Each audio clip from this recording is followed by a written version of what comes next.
tujuan pembahasan yang akan saya bahas, yang pertama adalah pengertian kurikulum muatan lokal di Madrasah Ibtidaiyah. Yang kedua, dasar pemikiran kurikulum muatan lokal di Madrasah Ibtidaiyah.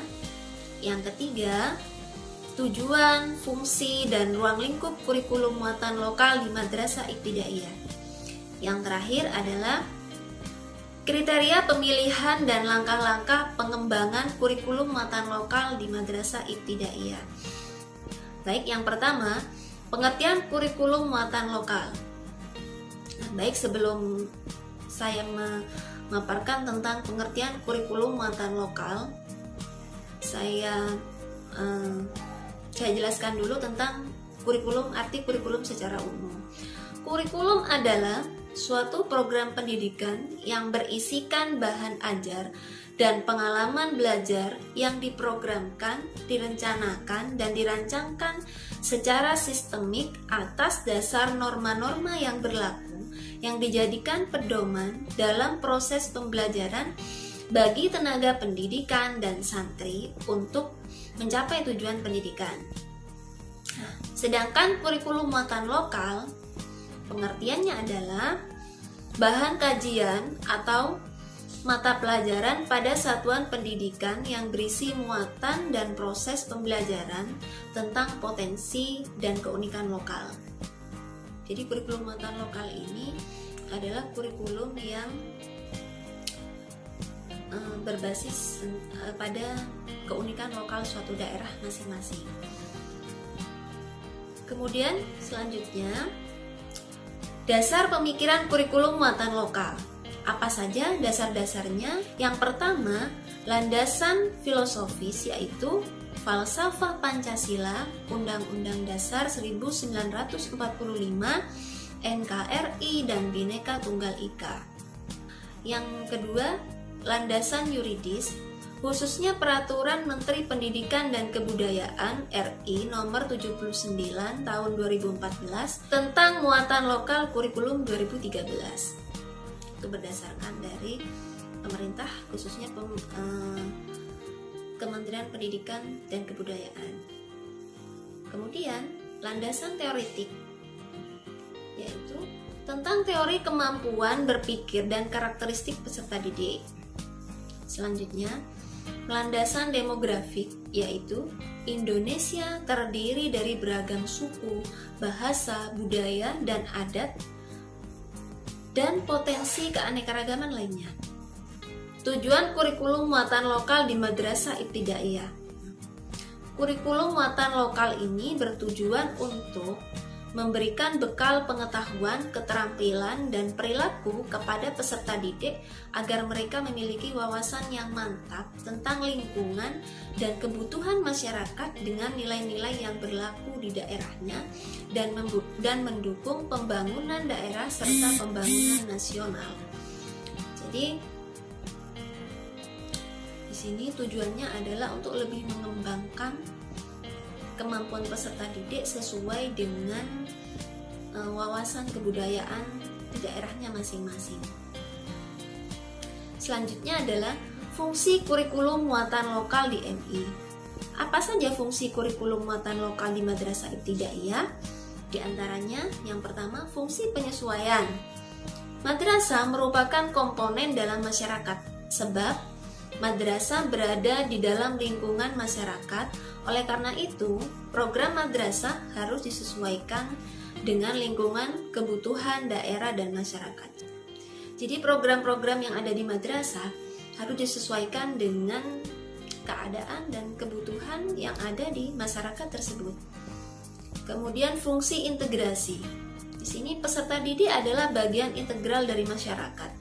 Karena itu, muatan lokal merupakan program pendidikan yang berfungsi mendidik pribadi-pribadi peserta didik untuk membentuk dan mengintegrasikan pribadi peserta didik dengan masyarakatnya. Kemudian fungsi perbedaan. Peserta didik yang satu dengan yang lainnya pasti berbeda. Muatan lokal adalah suatu program pendidikan yang bersifat luas, yaitu program pendidikan yang pengembangannya disesuaikan dengan minat, bakat, kemampuan dan kebutuhan peserta didik di lingkungan dan daerahnya. Nah, di sini kurikulum muatan lokal ini bersifat luas, artinya harus disesuaikan dengan kebutuhan yang ada di masyarakat daerah tersebut. Selanjutnya, ruang lingkup kurikulum muatan lokal di MI. Apa saja ruang lingkup kurikulum muatan lokal yang ada di MI? Di antaranya yang pertama adalah seni budaya. Jadi mata pelajaran seni budaya dapat disesuaikan dengan kesenian atau budaya yang ada di daerah masing-masing. Misalnya yang ada di daerah Jawa, daerah Sulawesi, Kalimantan, dan misalnya Sunda dan sebagainya, pasti berbeda-beda seni dan budayanya. Jadi dapat disesuaikan dengan keadaan budaya daerah setempat. Kemudian prakarya. Begitupun juga dengan prakarya.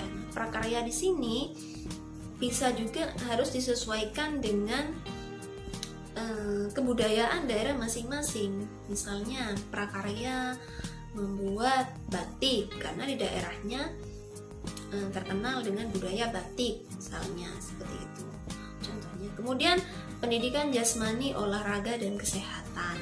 Ini juga bisa disesuaikan dengan keadaan budaya daerah masing-masing. Kemudian bahasa. Nah, sedangkan bahasa di sini juga disesuaikan dengan daerah masing-masing. Misalnya tiap daerah kan bahasanya pasti berbeda. Di daerah Jawa masih menggunakan bahasa Jawa, di Madura menggunakan bahasa Madura, Sunda menggunakan bahasa Sunda. Jadi bahasa ini bisa disesuaikan dengan daerah masing-masing budayanya. Teknologi di sini juga demikian. Selanjutnya, langkah-langkah pengembangan muatan lokal di MI.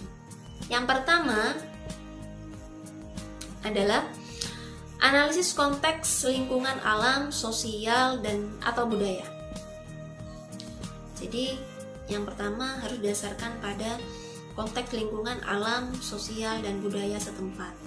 Kemudian identifikasi muatan lokal. Di situ apa saja muatan lokalnya harus disesuaikan dengan daerah setempat, diidentifikasi terlebih dahulu apa saja yang ada di daerah tersebut.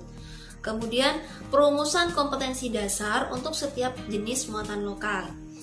Kemudian penentuan tingkat satuan pendidikan yang sesuai untuk setiap kompetensi dasar. Selanjutnya pengintegrasian kompetensi dasar ke dalam muatan pembelajaran yang relevan. Jadi di sini harus disesuaikan. Kemudian penetapan muatan lokal sebagai bagian dari muatan pembelajaran atau menjadi mata pelajaran yang berdiri sendiri. Jadi di sini maksudnya penetapan muatan lokal ini adalah bagian dari muatan pembelajaran yang berdiri sendiri. Kemudian penyusunan silabus. Dan yang terakhir adalah penyusunan buku teks pelajaran. Situlah pembahasan dari makalah saya, yaitu pengembangan kurikulum muatan lokal di MI, yang tadi sudah saya paparkan. Di antaranya yang pertama adalah pengertian kurikulum muatan lokal di MI, dasar-dasar kurikulumnya, kemudian tujuan, fungsi, dan ruang lingkup kurikulum muatan lokal di MI, dan yang terakhir adalah kriteria pemilihan dan langkah-langkah pengembangan kurikulum muatan lokal di MI. Mungkin itu saja yang bisa saya sampaikan. Mohon maaf atas segala kekurangan. Wassalamualaikum warahmatullahi wabarakatuh.